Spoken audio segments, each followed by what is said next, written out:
আসসালামু আলাইকুম, কেমন আছেন আপনারা সবাই? আমি ইঞ্জিনিয়ার আব্দুর রহমান রাকিব, তমা ইঞ্জিনিয়ারিং অ্যান্ড রিয়েল এস্টেটের পক্ষ থেকে আপনাদের সবাইকে স্বাগতম। একটি গুরুত্বপূর্ণ বিষয়, একজন প্রশ্ন করেছে যে কলামে ফাটল ধরলে সেক্ষেত্রে আমাদের করণীয় কি, বা ফাটল যদি না যাতে ধরে সেক্ষেত্রে আমাদের ঢালাইয়ের ক্ষেত্রে কি কি জিনিস বা কি কি পদ্ধতি অনুসরণ করতে হবে। তো প্রথমত একটা জিনিস খেয়াল রাখতে হবে যাতে ফাটল না আসে, এর জন্য কি করতে হবে, ঠিকভাবে কিউরিং করতে হবে কলামে।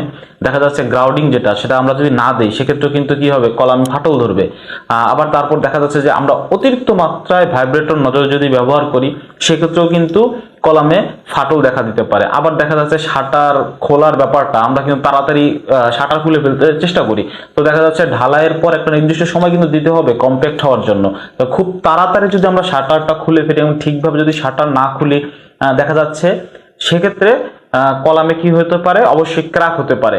তো এখন বিষয় হচ্ছে যে এইসব বিষয় থেকে যদি আমরা বেঁচে থাকতে পারি তাহলে কিন্তু ক্র্যাক আসবে না। যদিও বা ক্র্যাক আসে তাহলে আমাদের করণীয় কি? তো প্রথমত দেখা যাচ্ছে যখন ক্র্যাকের পরিমাণটা প্রচুর পরিমাণ বেশি হয়, দেখা যাচ্ছে কলামের ভিতর থেকে রড দেখা যাচ্ছে, তো তখন আমরা কি করব, তখন হ্যামারের উল্টো পাশের যে সাইডটা আছে সেটা দিয়ে আমরা সেই জায়গাটাকে ভালো করে আঘাত করে পরিষ্কার করব। মানে ওই জায়গাটা, কনক্রিটের ওই জায়গাটা পরিষ্কার করে তারপর আমরা কেমিক্যাল মিশিয়ে নতুনভাবে সেইখানে আমরা কি করব, কনক্রিট স্থাপন করব। এই একটা জিনিস আমরা করতে পারি।